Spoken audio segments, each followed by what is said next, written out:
I grew up hearing the same sentence over and over again. Quote, not every day, but often enough that it settled somewhere deep inside me. My father would smile, look at my brothers and say, sons build legacies. Daughters build families. Nobody argued with him. Not my mother, not my uncles, honestly not even me. At the time, I thought that was just how our family worked. Looking back, I realized I spent years trying to earn approval that had already been promised to somebody else before I was even born. The strange part is, I wasn't treated badly. At least not in the obvious ways people usually imagine. I had birthdays, Christmas presents, a room of my own. It's harder to explain than that. I was included, just never trusted with anything that mattered.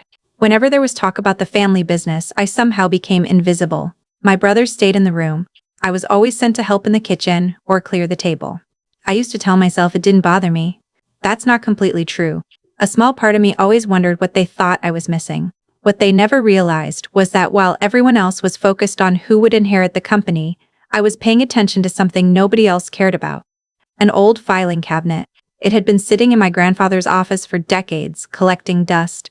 Years later, after my father was gone and my brothers were fighting over millions of dollars, that forgotten cabinet turned out to hold one piece of paper that changed every conversation in the room.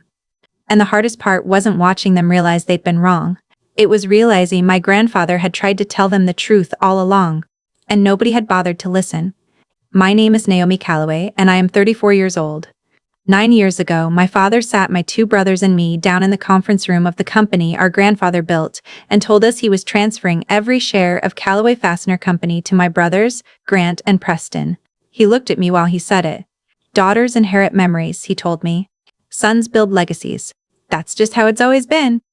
Then he slid an old 4-drawer filing cabinet across the floor toward me, the one that used to sit in the corner of his office, and said it might be sentimental to me.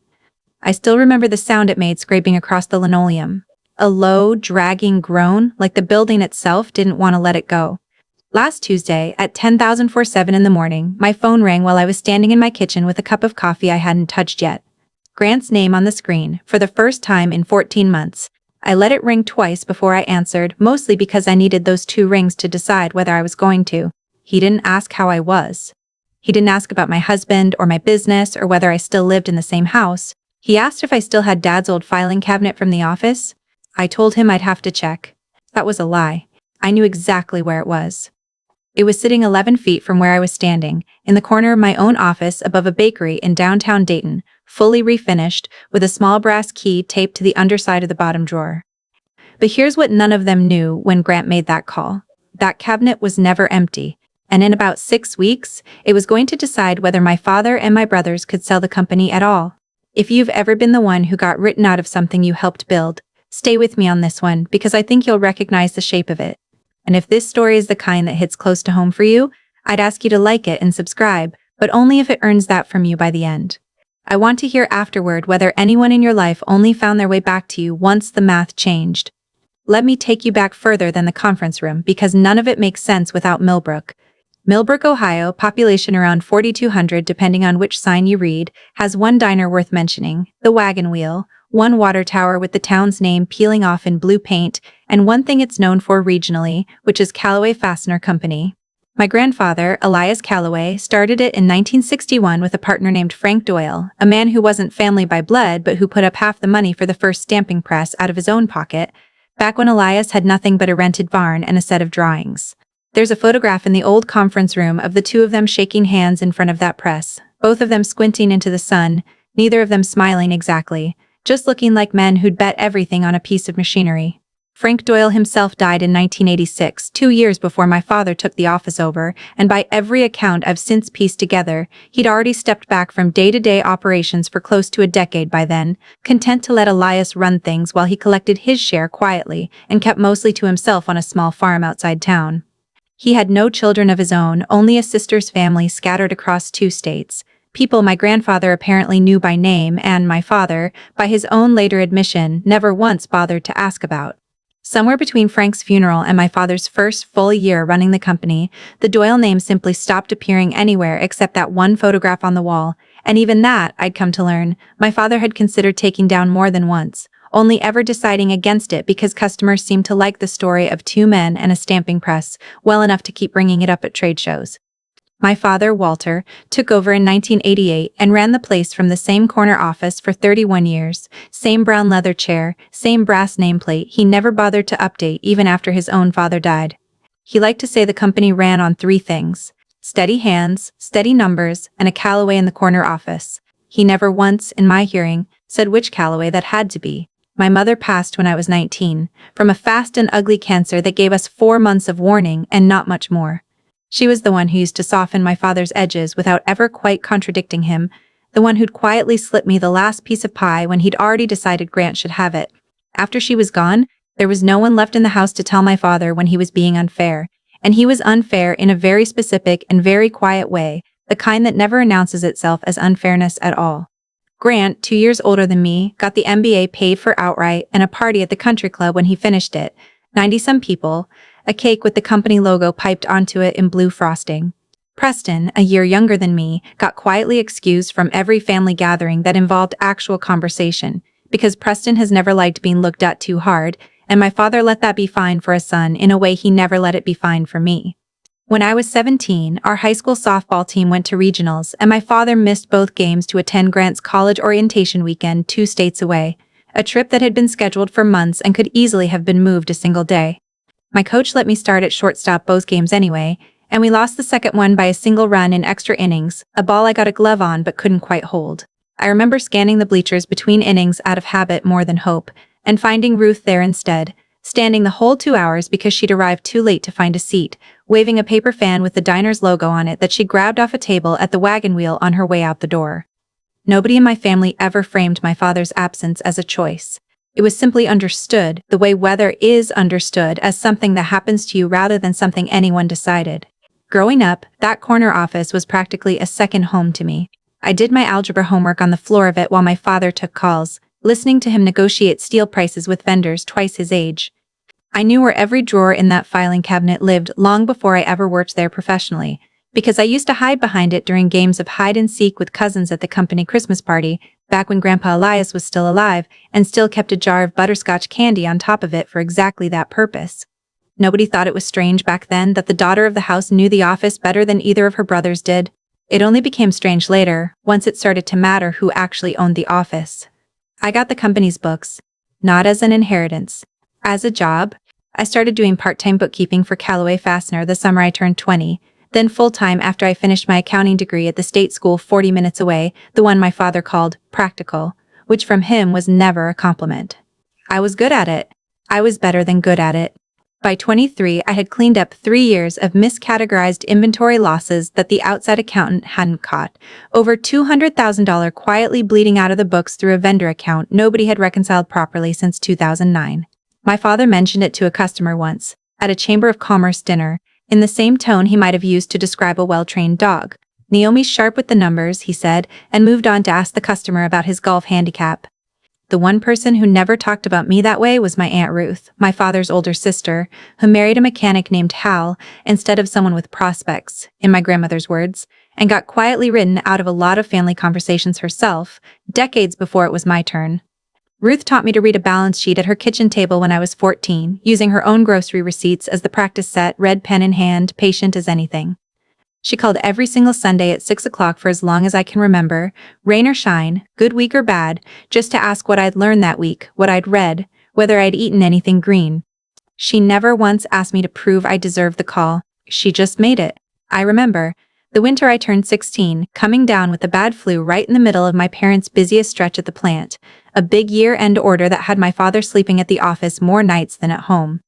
My mother was already gone by then, and my father, to be fair to him, tried, but he didn't know what a 16-year-old running a fever actually needed, and he had a company to run besides. Ruth showed up on the second night uninvited, with a thermometer, a pot of soup, and a folding cot she set up in the hallway outside my room without asking permission from anyone, and she stayed 4 straight nights until the fever broke. Nobody in my immediate family ever mentioned it again afterward, the way nobody in that family mentioned most things that actually mattered.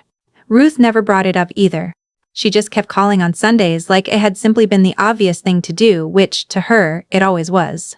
The rupture came on a Thursday in March, 9 years back, when I was 25. It had rained that morning, hard enough that the parking lot outside the plant had turned into a shallow lake nobody had gotten around to draining, and I remember stepping over it carefully in shoes that weren't made for weather like that.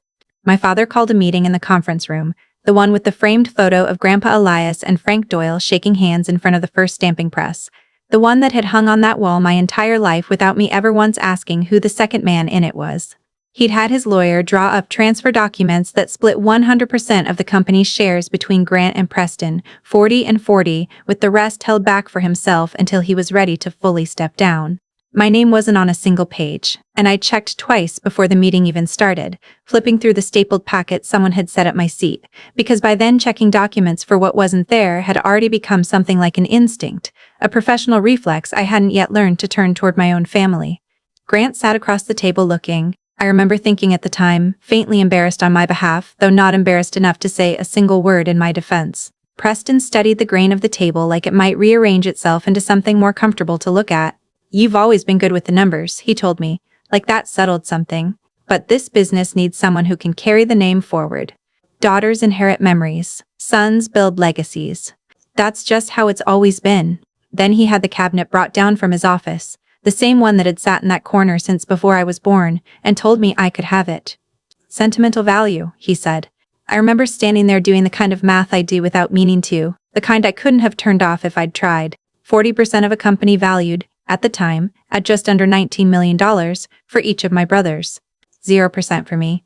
One filing cabinet, 4 drawers, dented on the bottom left corner from where Grandpa Elias used to kick it shut with his boot when the top drawer stuck. I didn't cry in that room. I want to be clear about that because it matters for what comes later. I said thank you for the cabinet, and I asked someone to help me carry it to my car. Here's a quick break before I take you through what those 9 years actually looked like, because there's a lot of them, and I want you settled in for it. If you're the kind of person who's been quietly counting your own version of this story, tell me in the comments where you're watching from and what year you're on. I read every one. Year 1. I moved the cabinet into my apartment, into the corner of a bedroom I was using as an office, and mostly ignored it.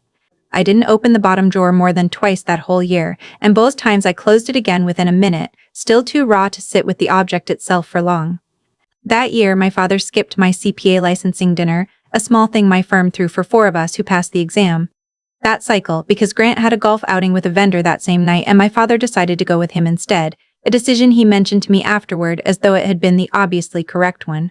Ruth drove 90 minutes each way to come to that dinner alone, sat in the second row in a dress she'd clearly bought special for it, and told the table afterward, loud enough for the whole room to hear, that I'd always been the sharpest one in the family, present company excluded, nodding at herself with a grin that made 3 tables laugh. Either 2. Grant got engaged, and the family threw an engagement party at the club with a guest count of 94 people and an open bar that ran to just past midnight. I wasn't excluded from the party. I was excluded from the toast list. My father stood up, glass raised, and thanked the 2 sons who are going to carry this family forward, in front of all 94 people, while I sat at table 6 holding a glass of wine I never once drank from. I counted the minutes his toast ran, 3 minutes and change, and my name never came up once. Ruth found me in the parking lot before I could leave, one hand on my car door before I could open it, and said, "He's wrong about you, and someday the math is going to prove it." I didn't know yet how literally that would turn out to be true. Quick pause here because I know some of you are already doing your own math on your own family as you listen. If there's ever been a toast, a table, a room where your name simply didn't come up, tell me about it in the comments. I'll read every single one, and I mean that. Year 3, I left the family firm to go work for a mid-sized forensic accounting practice out of Columbus, the kind of job that deals in fraud investigations and litigation support rather than payroll and inventory counts. It paid less than I could have made, staying close to home, but it taught me how to read a set of books the way a detective reads a room, looking for the thing that's supposed to be there and isn't. My father heard about the move secondhand, through a cousin at a wedding, and never once asked me about it directly, not that year or any year after. Preston sent me a text that said, "Good for you, I guess." 4 words, the most emotionally involved he'd been with me in about 2 years. Ruth called that Sunday and made me walk her through exactly what a forensic accountant does, step by step, twice, and then told everyone at her church potluck the following week, in detail, whether they'd asked her or not, apparently to the mild horror of at least one woman trying to eat her potato salad in peace. Grant, for what it's worth, was never subtle about any of this the way my father was. My father dressed his unfairness up in phrases about legacy and tradition. Grant just said the quiet part out loud. At a cousin's graduation party that same year, with a beer in his hand and no particular malice that I could detect, Just a kind of careless honesty. He told a table of relatives that Dad always said Naomi could run circles around either of us with a calculator, but running circles isn't the same as running a company. Everyone at the table laughed, the easy kind of laugh that happens when nobody wants to be the one who points out that the joke had teeth. I laughed too at the time, because that's what you do at 28 when you haven't yet found the thing that will eventually prove the joke wrong. Year 4. My father had emergency gallbladder surgery on a Wednesday night, and I found out from a neighbor's Facebook post 2 days later, a photo of flowers on the porch with a caption wishing him a speedy recovery. I called the house that same afternoon, hands actually shaking a little, because whatever had happened between us, he was still my father, and I still pictured him on an operating table the second I saw that post. Preston answered and told me Dad was fine, resting, didn't want visitors yet. I never got a call back when he was actually ready for visitors. Not that week, not that month, not ever, really. I found out much later, from Ruth, that Grant had visited every single day of that recovery. Ruth, on the other hand, showed up to my apartment 3 separate times that same year with a crock pot of something and no agenda beyond making sure I was eating something besides granola bars between the 12-hour audit weeks that had become my new normal in Columbus. She never once mentioned the surgery to me directly, I think because she didn't want to make me feel worse about not being told, which was its own quiet kind of care. Year 5. I got engaged myself to a structural engineer named Daniel who I'd met at, of all places, a continuing education seminar on fraud risk assessment, the two of us bonding over a truly terrible hotel breakfast buffet between sessions. My father did not attend the wedding. He sent a card with a check for $300 in it, no note included, mailed to my old apartment address even though I'd given Grant my new one twice, once by text and once in person. Ruth walked me down the aisle in my father's place. In a blue dress she told me she'd been saving for the right occasion for 6 years, and gave a toast afterward where she said, without naming names, that real family shows up on the Tuesdays, not just the Saturdays that make good photographs. I've thought about that line more than almost anything else anyone has ever said to me. If you've got someone in your life who shows up on the Tuesdays, the ordinary, unglamorous ones nobody photographs, this next part is for them as much as it's for you. Maybe it's an aunt who calls at the same hour every week. Maybe it's a coworker who notices when you've gone quiet, or a neighbor who just shows up with soup and doesn't ask permission first. Whoever that person is for you, tell me about them in the comments below. And if this story is starting to feel a little too familiar, that's exactly the kind of comment I want to read when we get to the end. Year 6, and this is the one that matters most, so stay with me. Daniel and I bought a small fixer-upper outside of Dayton, plaster walls, a kitchen straight out of 1974, and a spare room we decided would be my home office. While we were furnishing it, I finally decided to refinish that filing cabinet instead of just shoving it in a corner and forgetting about it again. I pulled every drawer all the way out to sand the runners down, the way my grandfather probably should have done decades earlier. And in the bottom drawer, behind a false back panel about 3 inches deep, tucked in so precisely it had clearly been placed there on purpose by somebody who wanted it, found eventually and not immediately, I found a manila envelope, brittle at the corners, containing the original 1961 partnership agreement between my grandfather Elias Calloway and Frank Doyle. Along with it, a set of board resolutions from 1988, the year my father took over, that had apparently never been properly filed anywhere else, not with the county, not with the company's own registered agent, nowhere. I sat on the floor of that half-finished office for 41 minutes, reading, sawdust still on my hands from the sanding. I counted the minutes, because that's simply what I do when I don't know what else to do with myself. The agreement itself was 4 pages, typed on an old manual typewriter with a crooked lowercase e, signed at the bottom by both men in fountain pen, my grandfather's signature large and looping, Frank Doyle's small and careful, like a man used to signing things that mattered. Clipped to the back of it was a single handwritten note in my grandfather's hand, dated 1979, 2 years before he died, that read simply, Frank's 15 belongs to Frank's people, whatever happens to the rest of it. Anybody who forgets that owes him first, before they owe anybody else a thing. I read that line more times than any other page in the envelope. What I found, once I'd worked through the legal language with the dictionary open on my phone, was this. Frank Doyle's original agreement gave him a permanent 15% reversionary interest in the company, meaning 15% of ownership that could never be diluted or transferred away without his direct written consent or the consent of his named heirs. My father's 1988 restructuring, the one that made him sole owner and later let him hand shares to Grant and Preston, never accounted for that 15% at all. As far as any current filing showed, Frank Doyle's family had simply vanished from the ownership structure sometime in the late 80s, quietly and without a trace, the way a line item disappears from a spreadsheet when nobody bothers to ask where it went. As far as the actual original agreement showed, sitting right there in my lap on the floor of an unfinished office, they never should have vanished at all. I didn't tell anyone that week. I put the documents in a fireproof lockbox, made 3 separate copies, and went back to work on Monday like nothing had happened, because nothing had happened yet. I want to be honest with you here. My first instinct wasn't revenge. It was the instinct of someone who reads ownership documents for a living, which is simply this: something here does not reconcile, and unreconciled things eventually cost somebody money. During that same year, 6, I told exactly one person what I'd found. Not Daniel at first, though I told him within the week.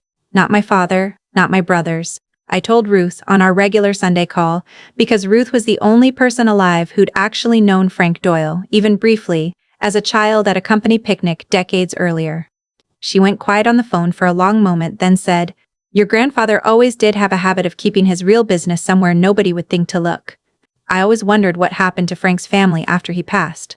Nobody ever talked about it, and I always thought that was strange. That single sentence turned out to matter more than either of us realized at the time. I didn't tell anyone else that year. I put the original documents in a fireproof lockbox, the same gray metal box I still keep in a closet at home today. Made 3 separate copies stored in 3 separate places the way I'd eventually learned to do with anything that mattered, and went back to work on Monday like nothing had happened, because as far as anyone else was concerned, nothing had. I want to be honest with you here, since honesty is sort of the whole point of telling you this. My first instinct wasn't revenge. It was the instinct of someone who reads ownership documents for a living, which is simply this: something here does not reconcile, and unreconciled things eventually cost somebody money. I had no idea yet how much, or who. Somewhere in the middle of all that, in Columbus, I worked the case that made me realize I'd actually found the right profession for myself, not just a practical one my father approved of grudgingly. A mid-sized trucking company, family-owned like ours, had a controller quietly skimming from fuel reimbursements for 6 years running, a little at a time, never enough in any single quarter to trip an audit flag. I found it by noticing that the same 4-digit code kept showing up in odometer readings that should have varied randomly and didn't. $318,000, recovered in full, and the family who owned that trucking company cried actual tears of relief in a conference room that looked almost exactly like the one I'd once been disowned in. I remember driving home that night thinking that numbers, unlike people, never lied to you on purpose. They just sat there patiently waiting for somebody willing to actually look. Year 7. I quietly started my own small forensic accounting practice, 3 employees to start, a modest office above a bakery in downtown Dayton that smelled like cinnamon every single morning without fail. My father found out I'd started my own firm from a 2-paragraph mention in a regional business journal, not from me, not from anyone in the family who might have been proud to tell him. Grant's wife apparently follows the same journal's social page and mentioned the piece to Grant at some point, who mentioned absolutely nothing to me about it, not a text, not a call. Ruth, meanwhile, had the article printed at the library and framed at her own expense, and it hangs in her hallway to this day, right next to a photo from my wedding, the 2 of them side by side like matching bookends. Yeah, 8. I quietly retained an attorney, a woman named Priya Nasser who specializes in closely held business disputes, the kind of lawyer whose office is one long wall of case binders in chronological order. I asked her a single hypothetical question, carefully worded, over coffee she insisted on buying. If a company's original ownership structure contained an unresolved 15% interest that was never legally extinguished, and that company later attempted a sale or transfer without disclosing it, what would happen to the deal? Her answer was longer than I expected, but the short version was this: any competent buyer's counsel would find the gap during title and diligence work eventually, and when they did, the sale could be delayed, discounted, or blown up entirely depending on how long the gap had been sitting there and who found it first. I told her I wasn't planning to do anything with the information right away. I just wanted to know exactly where I stood, the way I'd want to know the true balance of any account before deciding what to do about it. "You're not obligated to do anything with what you know," Priya told me that day, stirring her coffee slowly, watching me the way I imagine I watch a set of books I don't yet trust. "But I'd encourage you to think about what happens to Frank Doyle's family if you never do anything with it either. Right now, you're the only person alive who knows this exists in writing." That sentence sat with me for a long time afterward, on the drive home and for weeks after that. I hadn't thought of the documents as belonging to anyone but my own family's history until she said it out loud. She was right that they didn't. They belonged, if they belonged to anyone, to a woman in Michigan who didn't yet know she had a reason to check her mailbox. She told me, plainly, that I stood on solid ground and that whatever I decided to do with that ground later was entirely my choice to make, on my own timeline, not anyone else's. Year 9, which is where we started tonight. In March, a mutual friend of Ruth's mentioned at a church function that the Callaway boys had brought in an outside buyer, a regional industrial holding company, and were deep into negotiations to sell Callaway Fastener Company outright. The number being floated around Millbrook was $61,400,000, a figure specific enough that I believed it the moment I heard it, because rumors in a town that size are usually more accurate than the people spreading them would like to admit. Ruth called me that same Sunday, 6 o'clock exactly, and told me before I'd even finished my first cup of coffee. I remember exactly what I did in those 3 weeks after Ruth's call. Nothing dramatic. I went to work. I filed a client's quarterly report. I watered the plants on the windowsill of my office, right past the corner where the cabinet sat. And one evening, after everyone else had gone home, I stood there and looked at it for a long moment, the way you might look at a door you know is about to be knocked on, without yet knowing by whom or how hard. I didn't call Priya during those 3 weeks. I didn't need to. Whatever was coming, I already knew exactly what I was holding and exactly what it was worth. 3 weeks after that call, at 10,047 on a Tuesday morning, Grant called me for the first time in 14 months and asked if I still had Dad's old filing cabinet. I found out much later, through Priya, exactly how the gap surfaced on the buyer's side, and I think it's worth telling you, because it wasn't luck and it wasn't me tipping anyone off. It was a junior associate at the buyer's law firm, maybe 2 years out of school, running a routine chain of title search on every ownership transfer since the company's founding, the kind of tedious task senior partners hand off to whoever's newest. She noticed the 1988 resolution referenced remaining shareholders in its opening line, plural, without ever naming who the remaining shareholders actually were beyond Walter Callaway himself. It's the kind of sloppy drafting that happens when a company's own lawyer in 1988 was rushing to get a father into his dead father's chair before quarter end, and nobody thought a junior associate 36 years later would ever bother reading the sentence twice. She flagged it, her supervising partner escalated it, and within a week, my father's name and Frank Doyle's name were sitting in the same due diligence memo for the first time since 1986. I didn't tell Grant yes or no right away. I asked him why he was asking, and there was a pause on the line long enough that I counted it. 6 seconds, long enough for someone to be deciding how much truth to hand over, and how little he could get away with. The buyer's legal team found something weird going through old corporate records, he finally said. Some old partnership thing with a guy named Doyle. Dad thinks the original signed papers might still be around somewhere, maybe in some of his old files. We just need to rule it out so the deal doesn't get held up. It's probably nothing. I told him I'd look and get back to him. I did not tell him I had already read every page of that agreement 27 times over the previous 3 years, that I could recite the Doyle clause from memory, or that I had a lawyer on retainer specifically because of it. 2 days later, Preston texted me. I want to walk you through exactly what it said, word for word, because I think the phrasing matters more than anything else in this whole story.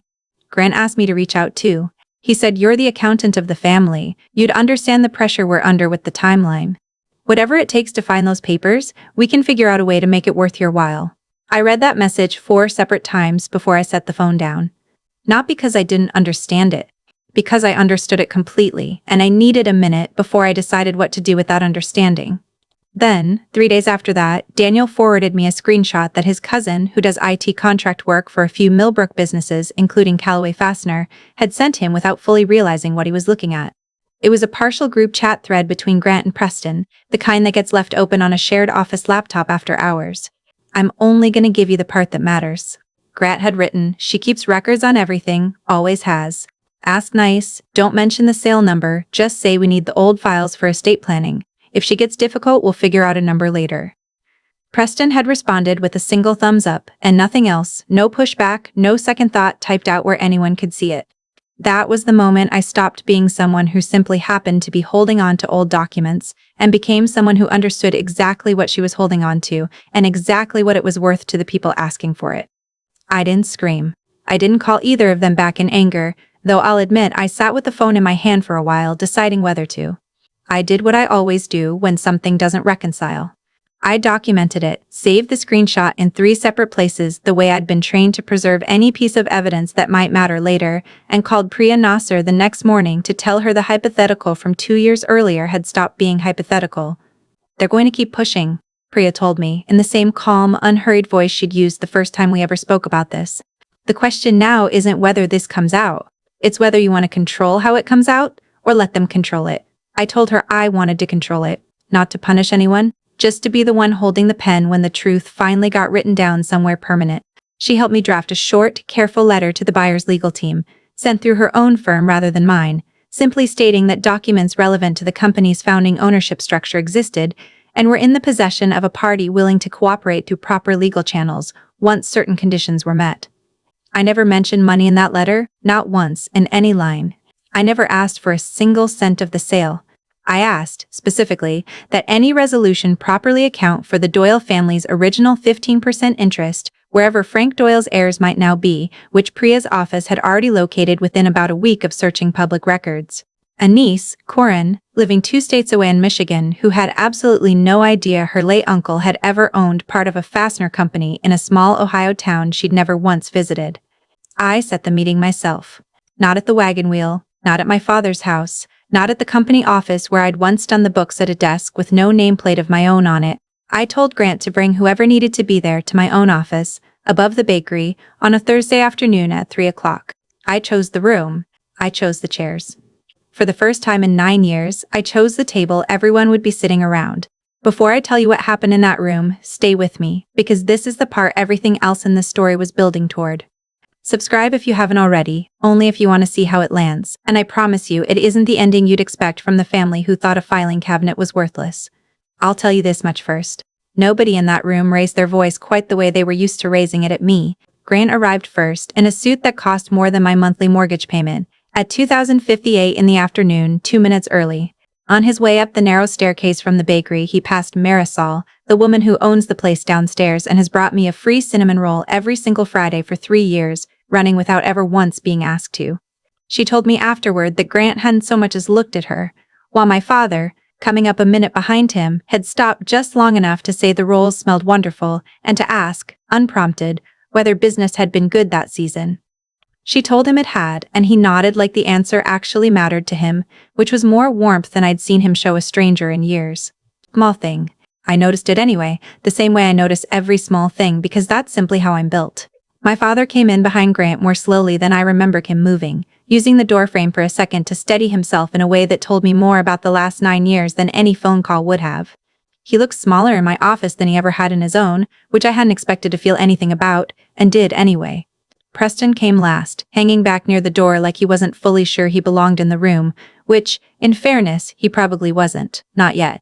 I'd chosen the small conference room at the back of our office rather than my own desk, deliberately, because it had a round table instead of a rectangular one. No head of the table to sit at, no seat that automatically outranked the others. I'd set out 4 glasses of water before anyone arrived, and a single folder in front of my own chair, closed, waiting. Outside the window behind me, the afternoon traffic on Main Street moved along at its usual unhurried pace, somebody's dog barking twice at a delivery truck, entirely indifferent to what was about to happen 4 flights up. My father spoke first, still standing, one hand braced on the back of a chair. "We need those original papers, Naomi. Whatever this is about, let's not make it more complicated than it needs to be." "Sit down," I said. "This won't take as long as you think." Grant sat down across from me and slid a single sheet of paper my way before I'd said another word. A list, handwritten, of dollar figures. $12,000 at the top, crossed out, replaced with $18,000, then crossed out again and replaced with 22. "That's a consulting fee," he said, tapping the paper twice with one finger, "for helping us track down some old paperwork. You're an accountant. We figured you'd appreciate something clean and official on paper instead of just handing over cash under the table." I didn't touch the paper. I didn't even look at it a second time. "You're not paying me for paperwork," I said. "You're asking me to help you close a $61,400,000 sale without telling your buyer that Frank Doyle's family has owned 15% of this company since 1961 and that nobody ever bought them out." The room went quiet. I counted that silence too. 17 seconds, nobody speaking, my father's jaw working like he was chewing on something that wasn't there, Grant's pen tapping once against the table and then going still. "How would you even know a number like that?" Grant said finally, his voice careful in a way it hadn't been a moment earlier. Because it's my job to know numbers like that, I said. And because you sent Preston to ask me for these papers using the phrase estate planning when there's no estate being planned. There's a sale closing in 6 weeks and a gap in your ownership records that your buyer's counsel already found without any help from me. I opened the folder in front of me and laid it out the way I lay out every finding for a client, in order, dated, factual, no editorializing. Caitlin, Item 1. The original 1961 agreement, signed by Elias Callaway and Frank Doyle, granting Doyle a permanent 15% reversionary interest that cannot be diluted without his written consent or his heirs. And 2. The 1988 board resolution transferring full ownership to Walter Callaway, which makes no mention of that interest at all. Item 3. Every subsequent ownership filing for the last 36 years, none of which account for it either. Item 4. A message sent between the two of you 11 days ago, discussing how to retrieve these documents from me without disclosing the actual reason, either to me or to your buyer. My father's voice, when he finally spoke, had lost most of the certainty it carried 9 years ago in that conference room. I didn't know about the 15%, he said. Dad never told me the full terms. Not really, not until I was already running the place and it was easier not to ask questions. I always figured if I didn't dig, it wouldn't ever come up in my lifetime. He rubbed a hand over his mouth, and for just a second he looked less like the man who'd handed me a filing cabinet and more like someone genuinely afraid of what came next. If this gets in front of the wrong lawyer, Naomi, it's not just 15% they could come after. It could unravel the whole structure of the sale. Then, almost as quickly as it had come, the old certainty crept back into his voice. But that doesn't change how things work in this family. This is Callaway business, and you were never meant to be the one running it. You said daughters inherit memories, I told him, and sons build legacies. Turns out one of my memories was a load-bearing document, and none of your legacy was ever fully yours to hand out in the first place.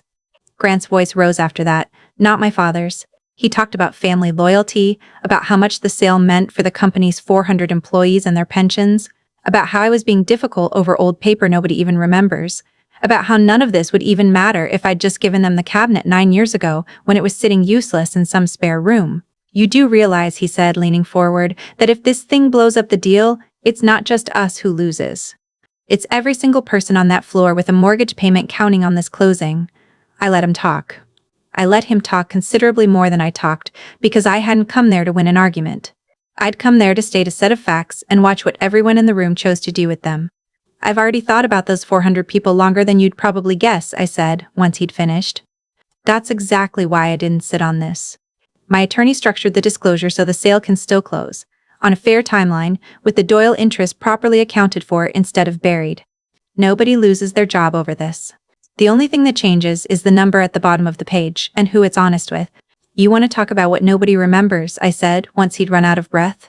Nobody remembers Frank Doyle either. There's an 81-year-old woman 2 states away who found out 3 weeks ago that her late uncle owned part of a company she'd never heard of, because somebody in this family decided it was easier to let that fact quietly disappear. Preston, who had been standing near the door the entire time, finally spoke, and his voice was quieter than either mine or Grant's had been. Naomi's right, he said, to the room in general rather than to me directly. We knew something was off with those records for weeks before we ever called her. We just decided it was easier to make it her problem than ours. Nobody responded to that. Grant's jaw tightened. My father looked down at the table. I noticed the silence anyway, and I let it sit there for a moment before I kept going. I told them exactly what I'd already told Priya's office. I would tell them, plainly and without theatrics. I was not going to hand the originals over quietly, and I was not taking a consulting fee for something I hadn't consulted on. I was going to let my attorney coordinate directly with the buyer's legal team in the open so that Frank Doyle's niece received what she was legally owed, whatever that turned out to be once the lawyers finished their math. If that delayed the sale, it delayed the sale. If it changed the sale price, it changed the sale price. That part was never mine to decide, and I told them plainly I had no interest in deciding it, and no interest in a single dollar of it landing in my own account. You could have just given us the papers 9 years ago, my father said, quieter now than he'd been at any other point in the conversation, before any of this had to happen this way. You could have put my name on one page 9 years ago, I said, before any of this had to happen this way. Before all that, though, I said one more thing to the room, because I wanted it said plainly, out loud, in front of all 3 of them at once rather than left to guesswork afterward. I'm not trying to stop this sale, I told them. I never was. I never was. I'm not trying to take anything from either of you, and I don't want a cent of that $61,400,000. What I want is for this company to be sold honestly, the way Grandpa Elias and Frank Doyle actually built it, on paper that tells the truth.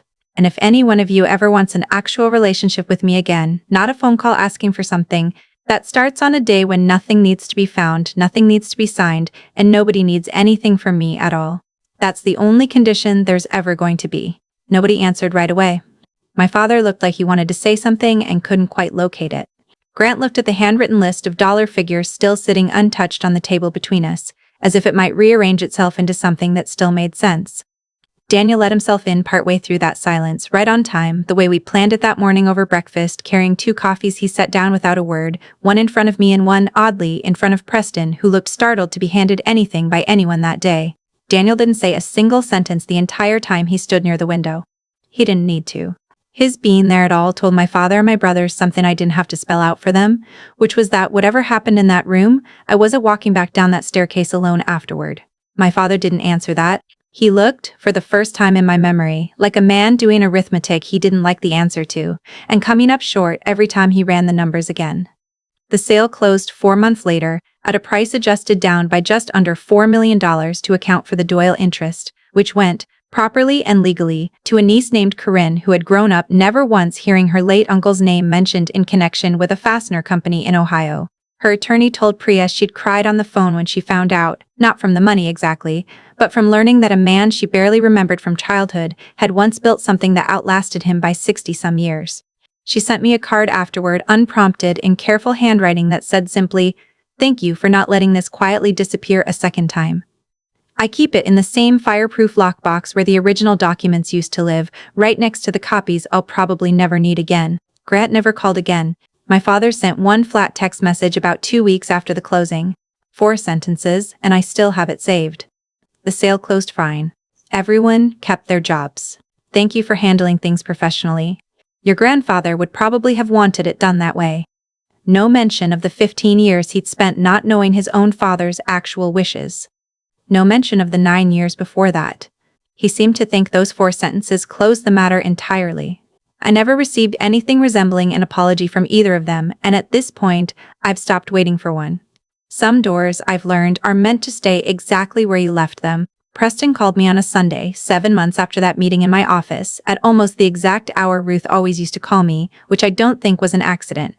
"I've been trying to figure out what to say for weeks," he told me, and I could hear him breathing like he'd rehearsed the opening line at least a few times before actually dialing. "I should have called when the Business Journal ran that piece about your firm, 3 years ago. I saw it. I just didn't." He was quiet for a second, then added, "I've been quiet about a lot of things for a long time. I think it was just easier than the alternative."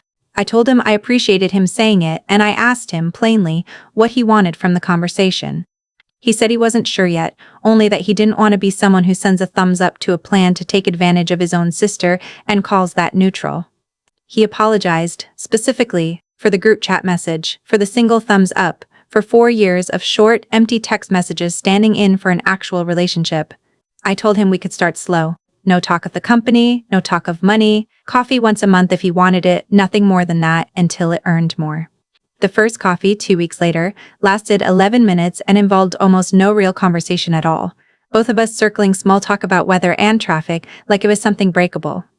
The most recent one, just last month, ran almost 2 hours, and somewhere in the middle of it he told me, unprompted, that he'd started keeping his own small ledger at work, nothing formal, just a habit he picked up from watching me work through all of this, a running list of decisions he didn't want to quietly go along with again. He's kept that standing coffee appointment 9 times in a row now, never once canceled, and I'm keeping count, because that's simply who I am. Ruth still calls every Sunday at 6 o'clock. Daniel and I have dinner most nights around 6:30, nothing fancy, usually something out of the same 3 or 4 recipes we've never bothered to expand past, and most Sundays that means Ruth's voice is somewhere in the background over speakerphone while I'm still finishing up the dishes, asking me the exact same question she's asked every week of my life. "What did you learn this week?" Last Sunday, the answer was a new filing requirement for a client's estate that had nothing to do with any of this, and she listened to the whole explanation anyway, the way she always has, like it was the most interesting thing she'd heard all week. My firm has grown to 9 employees, and we moved into a slightly bigger office last spring, though I made sure the new lease still put us above a bakery, a different one this time, run by a retired schoolteacher who bakes a lemon loaf on Thursdays that Daniel has strong opinions about. The filing cabinet, fully refinished now, sits in the corner of my actual office, not as a symbol of anything grand, just as a very sturdy, very well-built piece of furniture that happens to have quietly survived 3 generations of one family and a sale that almost went through without ever telling the truth. Corinne, Frank Doyle's niece, sent flowers to the new office when we moved. No card needed at that point. We'd exchanged enough letters by then that she didn't have to explain who they were from. That's my story. 9 years, 1 filing cabinet, and 15% that nobody bothered to remember until it cost them $4 million to forget it. I think about that conference room a lot, the one with the photo of my grandfather and Frank Doyle shaking hands in front of a machine neither of them could have afforded alone. 2 men who needed each other completely at the start, and 1 family, generations later, that convinced itself it never needed the other man's memory at all. It took an empty filing cabinet, sanded by accident on a Saturday afternoon, to prove otherwise. If somebody in your life only remembered you existed once your circumstances changed, I want you to hear this part clearly. You don't owe anyone access just because they finally noticed. You're allowed to hand things over on your own terms, in your own time, to whoever actually earned it along the way, and you're allowed to let some doors stay exactly as closed as the people on the other side of them left them. I don't think about the $19 million much anymore, or the $61,400,000 it eventually sold for, or even the $4 million adjustment that finally set the record straight. I think about the butterscotch candy jar that used to sit on top of that cabinet, and how nobody in my family ever noticed I was the one who kept quietly checking whether it still had any left. If this story meant something to you, share it with someone who needs to hear it and subscribe for the next one. Tell me in the comments, where are you watching from tonight, and did somebody show up for you on the ordinary Tuesdays, not just the Saturdays that made good photographs? That's my story, and I'll see you in the next one.